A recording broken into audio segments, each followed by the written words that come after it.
start until 1 p.m. Okay. But we're live now.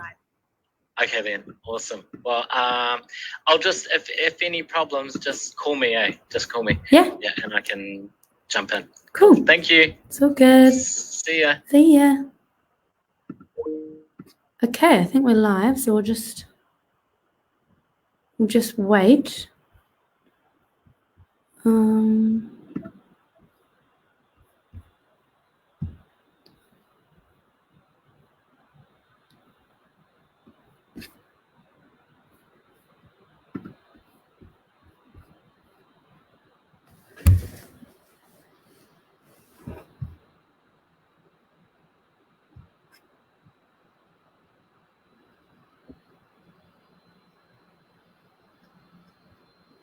Have you got yourself a cup of tea, Kate? No, shall I get one? Or maybe not. Yeah, you can grab a cup of tea. We won't start for a few more minutes. Just wait till 1 o'clock. So grab yourself a drink.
Look, my next door neighbour gave me this gorgeous cup. Oh, beautiful. It's Kate. Love it. Nice. I've never seen a cup like this, Kate. Yeah. So we'll just wait a couple more minutes for a few more people to join.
All right, I reckon we can get started. Just see where we are. Hold up.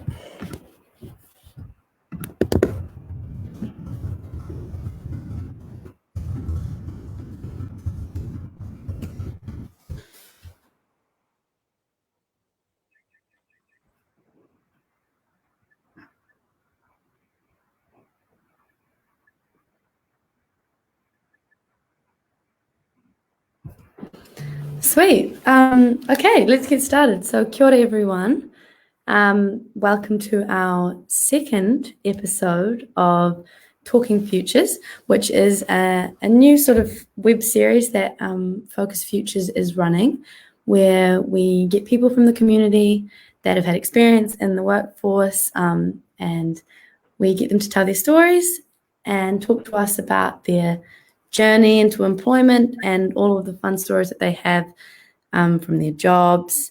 So yeah, today we're joined with a very special guest, Lindsay. Thanks so much for joining us.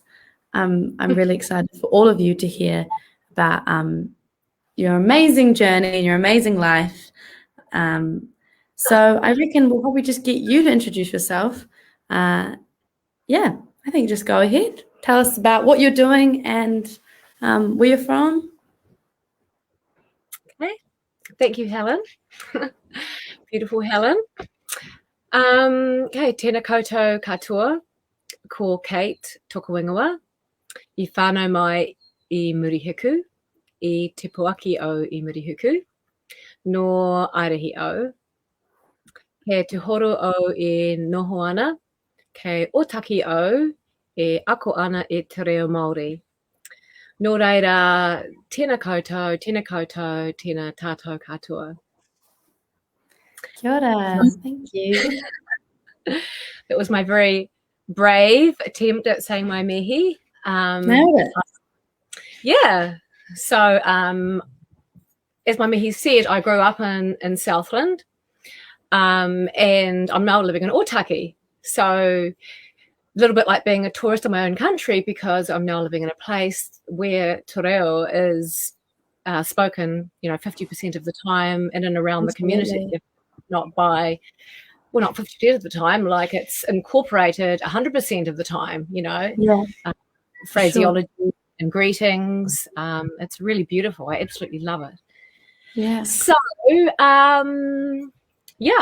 So I grew up in Southland and I went to school at Southland Girls High School, grew up on a farm, went to Otago University in Dunedin and spent a little bit of time in London and then came back and embarked on my career as a teacher, but it's not as straightforward as that. That's right. No, it doesn't really work like that.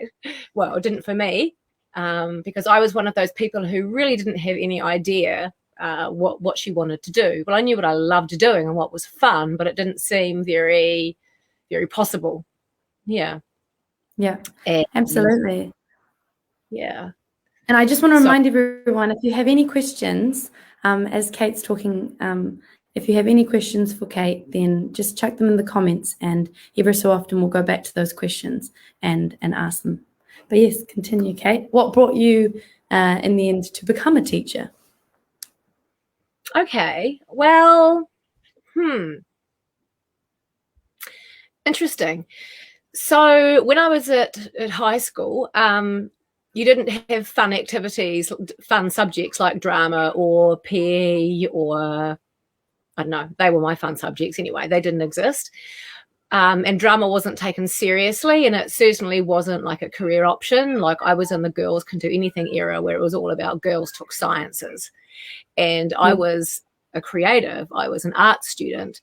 And so I took French and Latin and music. And when I told the guidance counsellor that I wanted to, the careers counsellor, who was also the guidance counsellor, that I wanted to become an actress, I wanted to go to New Zealand Drama School and become an actress, she nearly fell off her seat and said, "Oh, you mean you want to be a waitress?" And I was like, "What?" I didn't fiction.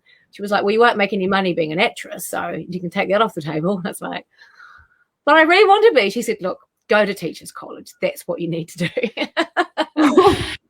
And, so I went to primary teachers college for about half a year and despised it.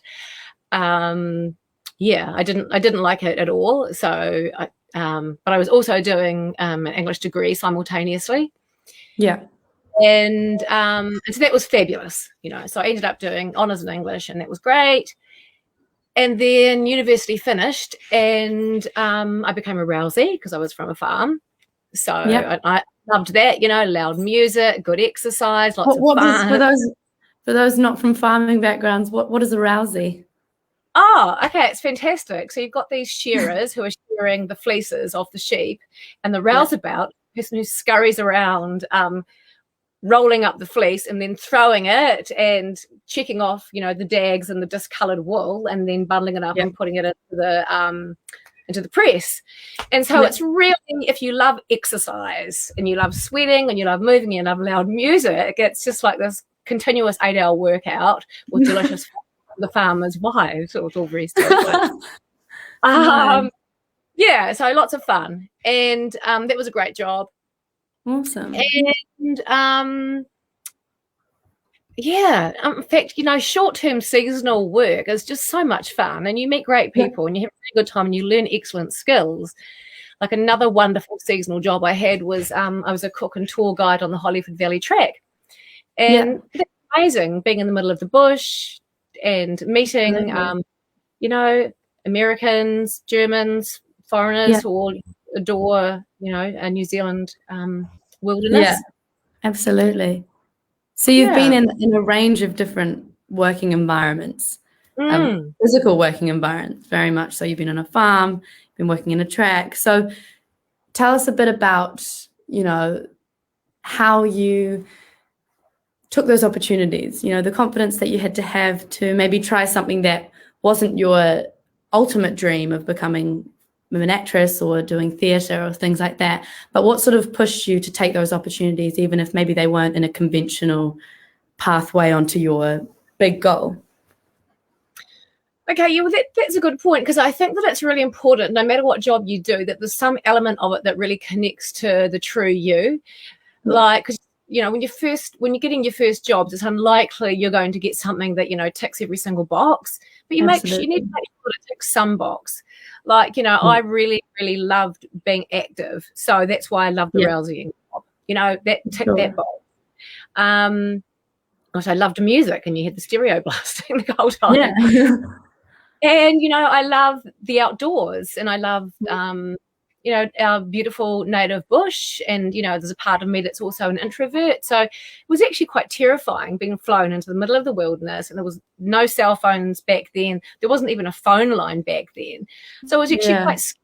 And to be honest, I was quite depressed for a period of time when I first went in, because you were in the bush for 6 weeks. So you were there full-time 6 weeks, no contact with the outside world, and you were out for 2 weeks. So you saved a lot of money. True. But it was fulfilling a part of my soul, which was connecting to the outdoors and being close to a mountain. And so, I think that's really important. I think that's super important, what you said about, even if it's just a small part, something that can connect you to a job. Maybe it doesn't tick all the boxes, but obviously something that you're interested in, you're going to be really passionate about and work really hard at. So I think that's right. Really good advice. And I think also that with each job that you do, you'll work out what you don't like about it, and you'll know what the contrast is, and so you ensure that your next job will have a little more of what you're missing. That's right. Yeah. So you just keep gradually, it's a stepping stone. Yeah, I loved that component, but that was missing. So how can I combine those two for my next job? That's right. And obviously in one job, you're going to meet a whole bunch of people, and obviously networking, and that can often lead on to another job. I know you have a great story about your shirt selling. Okay. So, when you're from little places like Invercargill, as I was, you always want to, I suppose it's part of being a New Zealander, you want to explore. And because of the unfortunate COVID situation that's ravaging the world, we are currently trapped. But, 35 years ago, that wasn't the case. So, of course, I flew to London like every other young 20-year-old New Zealander. And I got a job as I don't know how this happened, but selling men's business shirts door to door to companies. So nice. Quite extraordinary, but I sort of fulfilled my acting desires. Yes, it's like, that's the way you can view it. Yes, I could pretend that I loved being a saleswoman, and you are gonna look so hot, baby. And, so that was really, really good fun. And anyway, so I bumped. So it was a vacuum cleaning company, and the guy said, "Well, actually, no, I don't need a shirt. My wife bought me some beautiful shirts recently, but how would you like to be my PA? How would you like to work for the company?" Because they just left, and luckily, because I'd been a labbing shepherd quite recently, and prior to going to London, I had some downtime. So while I was at the kitchen table, I taught myself to touch type on my grandmother's typewriter. Nice. So my word speed wasn't that great. It was all right, you know. But so you got that technical skill in there. Open doors. Yeah, that's right. So I think make sure that you're always, you know, doing something that's going to, you know, further you in some way. Absolutely. But I mean, that's a great story of connection. That's a great example of maybe it wasn't your ideal job, but it did connect you to another job, which then taught you other skills, you know, PA type skills as well, and admin skills, which I'm sure have been super useful. We've got a great question that's just come in. It's just backtracking to that job where you're in the bush and feeling really low because, of course, you were isolated. And so Nate's asking, what is the self-discovery of your connection to the land that helped you manage or come out of being depressed or having those low feelings? I'll put it up on. Was it the self-discovery of your connection to the land? Okay, well, no, it wasn't, because I already knew I had a connection to the land, which is why I took the job. But it's interesting because I guess that's a really good question, because it made me connect further still. Because although I was, you know, missing human beings, which made me realize I've now got to work for my next job has got to involve working with lots of human beings all the time. Right. Absolutely. It made me it did. It made me really, really honor, you know, the sense of the bush, the smells and the sounds and the, you know, I started to walk bare feet everywhere to connect me to the land, and I sound like a hippie, but that's right. When you don't have the humans, you really connect to every aspect of nature. Native birds. Oh, yeah. So did that sort of that lack of maybe human connection, did that push you to go back into your teaching career and education and enter absolutely into that journey, that career pathway? Do you want to expand a little bit more about how you sort of entered that career? Yeah. Okay, so right. Yeah, so that's right. So I'm just trying. It's such a long time ago. It's hard to remember the order of things, but I think that it was that job that made me realize I absolutely love and crave human contact. And then I think it was when I was in London, there was a huge teacher shortage. Actually, there was in New Zealand at the time as well.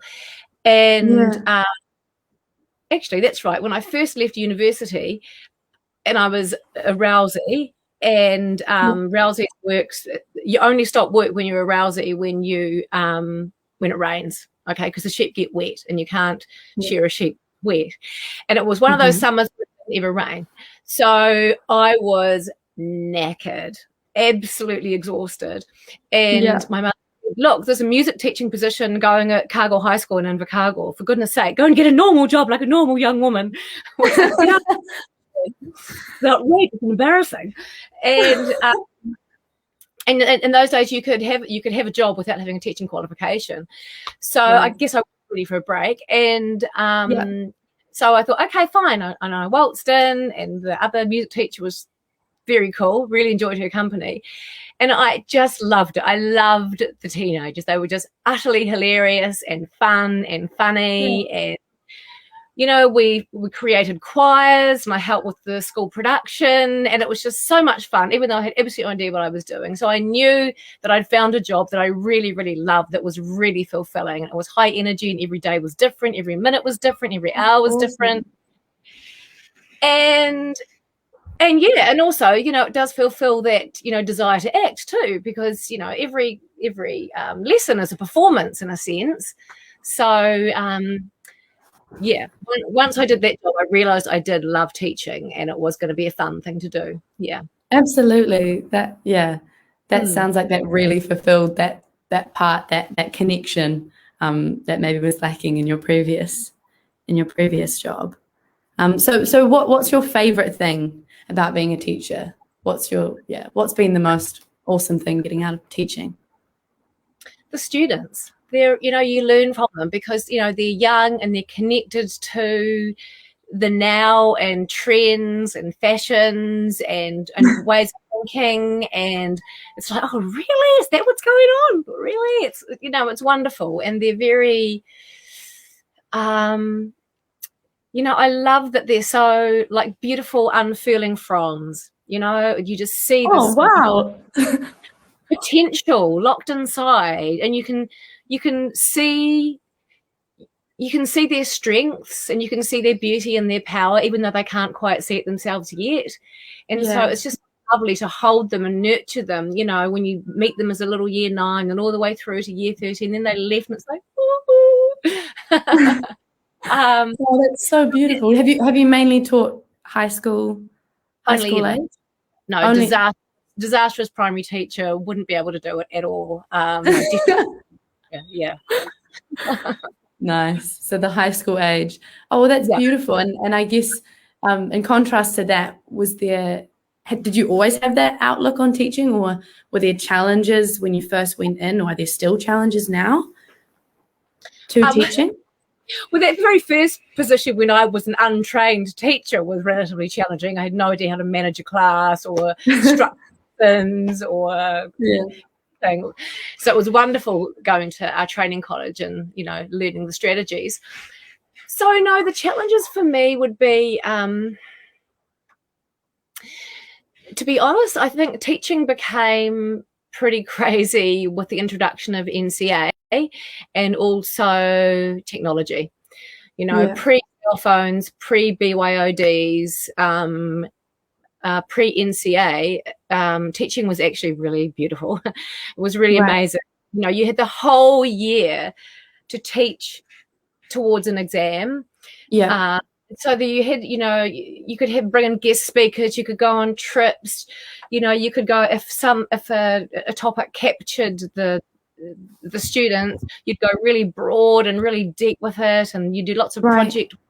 We don't have the time to do that anymore. So to me, the challenge is how to make teaching, engaging and challenging, where students can tap their potential within the current NCA system. Yeah, absolutely. That's interesting. That's interesting that you feel that system being brought in sort of hindered the learning in that way. I guess I've only really known to be in the NCA system with, pretty one-to-one device style learning, very much always on the laptop, everything online. And I can't imagine what it'd be like now at school as well, moving online fully in lockdown. But yeah, that's really interesting that bringing in that new system has created those challenges for a teacher, for a teaching perspective. I think maybe, well, I don't know. I'm not speaking for everyone. This is just me. But I guess because I'm a creative and an arts teacher, like, the humanities, English, we're used to, freedom and space and exploration and discussions, and tight time frames are tricky for us. Absolutely. Anyway, so different for sure. Marvelous for some teachers and some students, and it was introduced, I think, for that idea. But anyway, we're not here to get into the nitty-gritty of that. No, absolutely. I know that for everyone watching, Kate is a mindfulness well-being expert, guru, and you've really devoted a lot of your life to exploring that field. And I always found it quite inspiring how you have involved and implemented well-being practice into your curriculums at school at that young age, where it's so crucial to be thinking about your well-being. And I mean, as a teenager, going through sort of the angst and difficulties that comes with that. So I'd be really interested if you could elaborate on maybe how you brought those things into the curriculum to maybe combat some of those stresses that came with the NCA system or working on a device and all of the new technology. Yes. Well, that's right. I started to notice that my students were really, really burnt out. The young boys were burnt out from like being little gamers all night. And the girls were burnt out because, you know, they didn't want to miss a message from a friend or that how, you know, girls just love to connect. This sounds really stereotypical, but they have just been my observations. And so the kids were tired. They were tired and also stressed from NCA. And and you know, so one day accidentally I was tired too, and so I said, hey, listen, I just need to have a meditation, so why don't we all have a meditation? Because I was teaching drama and they were like, oh, we're so tired. And it was last period, and they said, oh, what's that? So I talked about what it was, and they were quite keen, you know, something new, interesting. So we all you know, they all lay down, we had a guided meditation, and then 20 minutes up they got, and they were really like calm and really open, and they devised really amazing dramas together, and it was actually the best lesson we've ever had. And then the next day I said, right, let's get started, and and they said, oh, but we haven't done that meditation thing. And I said, oh, do you want to do it again? And they said, yeah. And so, and you know, they wouldn't do drama ever again without first doing a meditation. And that's when I realized that, and then they started saying they were meditating when they got home in the afternoon, and they were teaching. That's so awesome. Do it, and I realized they wanted it and they needed it. So that's when I left teaching and developed a mindfulness program. That's right. Yeah. So I guess you, was the sort of teaching environment where you kind of cultivated that motivation to start your own business. Was that sort of where it all started? And is your business? I mean, it'll probably help. Yeah, tell us a little bit about your business to start off. Yeah, I just started to realise that for young students to reach their potential, although as a teacher I felt that I was doing my best to give them good grades, to get them an excellence in English or an excellence in drama, you know, or whatever. Yeah. Actually, I wanted to help them get an excellence in loving themselves and feeling faith in themselves and having the confidence to step out into the world and try things. And it's so refreshing to hear you say that. It's not like an educator to be talking about those things. But yeah, go on. It's just great. It's great to hear. And so I left my job and did a postgraduate diploma in business enterprise. And which was actually really difficult for me. I mean, that was one of the hardest things I had to do because I hate sitting still. Yeah. So sitting down and studying full time and being on screen, and because the whole thing was online, it was distance learning through the SIT, and it was an amazing degree because it was so amazing qualification because it was so you know, it was flexible. You could do it when you wanted to, and it was because it was so practical. And I thought, I can't do it. I can't sit down. I can't stare at a screen. They're all the things I hate doing. And I thought, long term, why am I doing it? I'm doing it because I want to help heaps of young students to be the best that they can be. So I think that's quite a good thing to remember as a job seeker as well, is even if you're doing something that is really hard for you at the time, if it's going to lead eventually to something fabulous that you really want to do, guts it out. Just guts it out. So anyway, did the qualification and piloted the program. I developed an 8-week mindfulness program based on acceptance commitment training, which is a branch of CBT, and I piloted at Columba College in Dunedin. And the principal was a really amazing and incredible educator who was really open-minded and just wanted the best for her students. And so when she saw the data analysis of the results before, during, after, and 4 months after the course, she was like, oh, this is wonderful. How can we get this into the school? How can we get this in so that as many students as possible can, you know, learn to examine their thoughts and let them go. They're not their thoughts. How absolutely. to feel emotions, how to, you know, love who you are so you can love other people. And anyway, Yeah, so fun. That's fantastic. Yeah. So, I mean, that's a great example. I know for some of my learners that are hopefully watching, it's great to see that, you were resilient, got through that course that maybe wasn't your ideal situation, like you were saying, not wanting to sit still and not wanting to study again. But I know a lot of the people, a lot of job seekers, and a lot of people that we've got on board the program, have gone and upskilled at some of these amazing education providers, and they have done those diplomas, and are just getting an extra qualification. Thinking long term is so important in that scenario. Just hold out, hang in there. I think that's really great advice. I want to bring up this question. It's another great question from Nate. Thank you, Nate. I'll bring it up on the screen as well. But with your mahi for Te Kahui Toko Toko Otaki, tell us a little about how that's going and what brought you to Otaki, because it's some fantastic work. And in your previous experiences, what have you applied in that mahi now, and how's it going overall in Otaki? Because it's a great kaupapa. Oh yeah, I feel so privileged to be working in Otaki. It's a beautiful little microcosm of how it would be wonderful if all of New Zealand could be. I've always had a belief that if everyone could speak a te reo, then it would unify our country. And, just imagine us all being bilingual and being able to, speak in Māori to one another, because, language is power. And if you can't understand what the other person is talking about, you're rendered powerless because you don't know what they're talking about. Absolutely.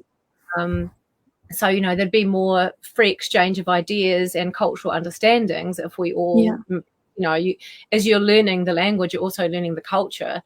And, it's interesting that whole connection to nature that I always felt, as a child and a young woman. It's sort of like the in-between bit of learning te reo, because that's intrinsic to the Māori culture as well.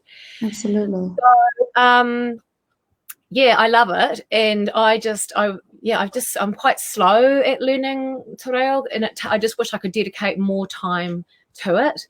Like, language learning it's consistent, and like anything, the more time you put into it, the better you're gonna.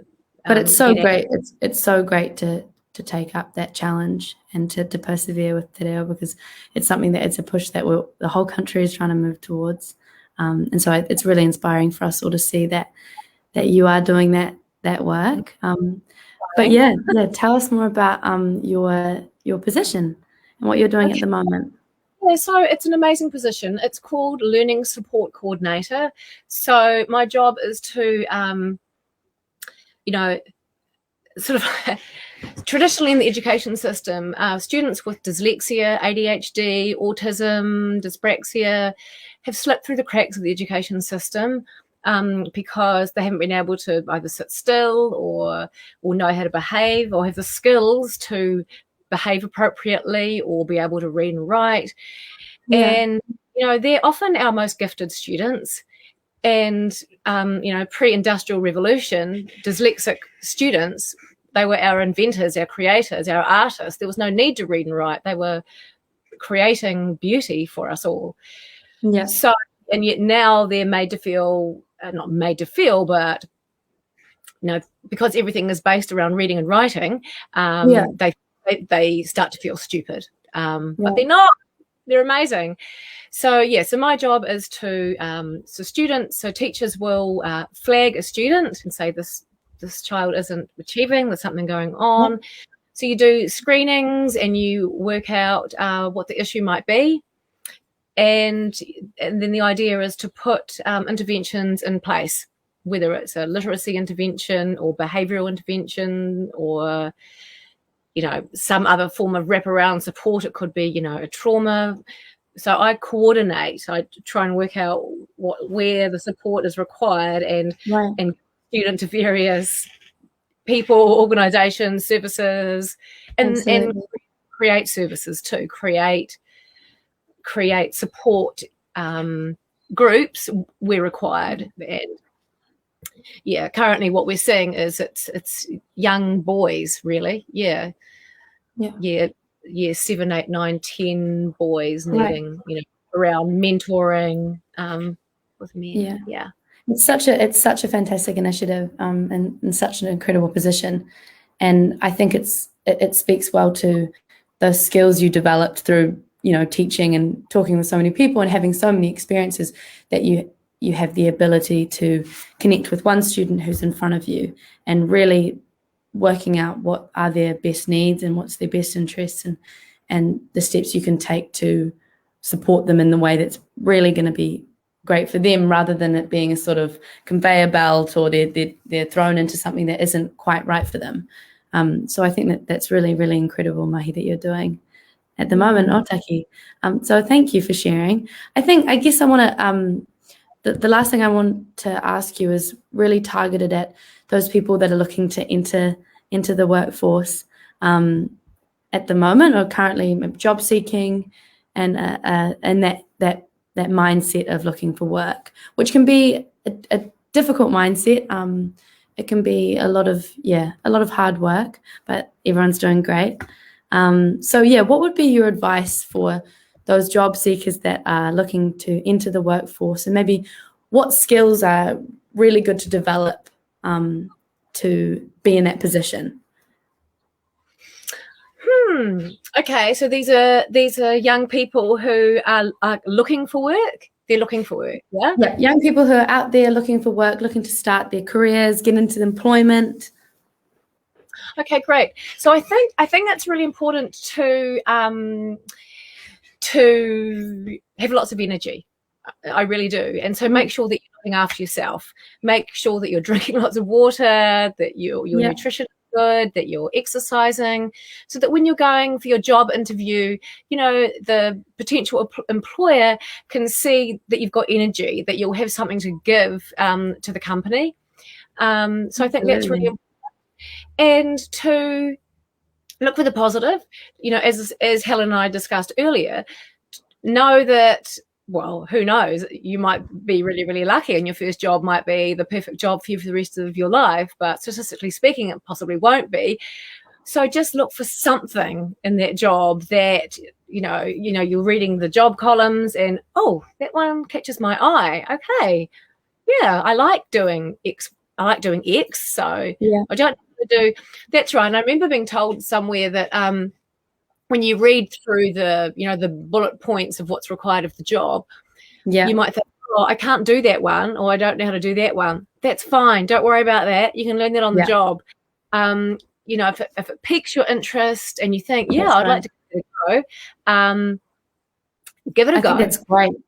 Like the advice about extracting those positive things from an advertisement or a position that you're looking to apply for is excellent, because not only does it help you feel more enthusiastic about the role, but it helps you in the process of applying for it, because you have something to speak on. You can talk about how much you enjoy doing this one element of the job, which just helps, as you said as well, bring a bit more energy and enthusiasm into that process or the interview or even your cover letter, because you've really dived in and found a positive from the job that you feel really strongly about. So that's great advice. Thank you. Mm-hmm. Yeah, and I think that when you do land your first job, which you will,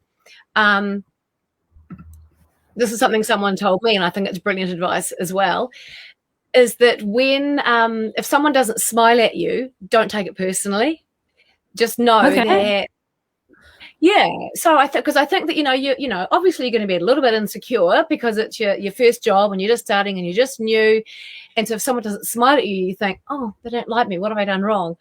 Actually, maybe their cat died that morning and they don't know you very well, and so they're not going to share with you all whatever terrible disaster befell them that morning. So just know that people have their own lives and they're all going through their own stuff. And your job is just to smile at everyone, and the happy, fabulous people will be drawn towards your smile, and the others will be going through their stuff, and it's got nothing to do with you. Yeah. That is excellent advice. That's a good piece of practical advice for everyone out there watching. Awesome. Thank you so much, Kate. I think we'll wrap it up there, but I think we've answered some questions. What high school did you go to? South Lawn Girls High School. That's the one. But yeah, that's all the questions. It's been so great to hear about your epic journey, being in a whole bunch of different jobs, from being a Rousey to doing teaching, implementing well-being into your teaching, and then eventually creating your own business, and now being a learning support coordinator in Otaki and taking on the challenge of learning Te Reo Māori has been incredible and really, really inspiring. And thank you for that advice.